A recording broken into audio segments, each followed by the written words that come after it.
You know, I have always gone to you to help me understand tax policy. Why have you now turned your attention to tax collectors?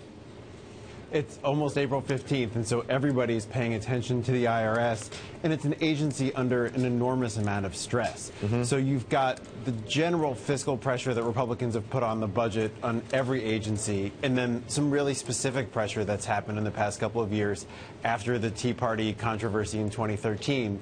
And what's happened is you've got an IRS where everybody is pretty much demoralized and frustrated.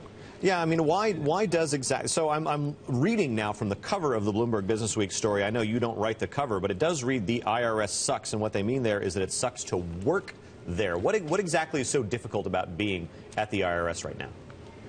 Look, if you go to work at the IRS, you know, even in good times and flush times for the IRS budget, that it's an unpleasant place to work. Taxpayers aren't going to like you necessarily.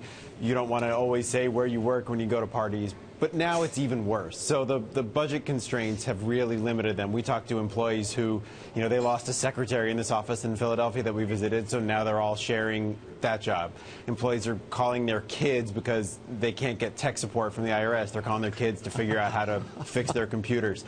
And then the Tea Party controversy sort of doubled that, because now they're hearing even more frustration from taxpayers. The lines are out the door, and so it's a particularly rough time to work there. You know, Rich, I was looking at the UK equivalent to the IRS, the HMRC, and there was a great survey saying 22% of people have actually said that they want to leave the HMRC in the next 12 months. Do you have similar figures for the IRS? I mean, if it's so bad, how many people will leave? People are leaving. They expect to lose another 3,000 to 4,000 employees this year just from retirements. One of the things they've talked about is that the workforce is really aging. So lots of people are eligible for retirement. And we talked to a number of people in the story who said, gosh, I'm eligible. It's time to just go. And so the IRS is in a real bind. They've been in a hiring freeze off and on for 4 years now. And they want to attract younger workers. They want to bring people in and help them learn from the older workers. But the older workers are going to be leaving faster than they can bring people in.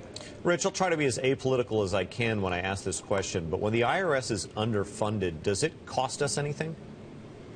Yes, it absolutely does. What the IRS says is, look, if you give us more money for enforcement, we'll produce $2 to $4 to $7 in additional money for the government.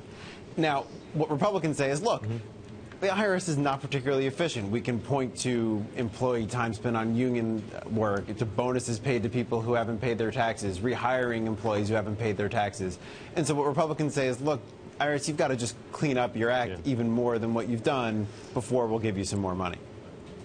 Rich, let me just jump in with a real quick question. You know, what are the odds that this will get fixed this year because we'll have fundamental tax reform? Tax reform, well, fundamental tax reform is, right. All right, never mind. Your laughter has answered the question, and now we have to leave it there.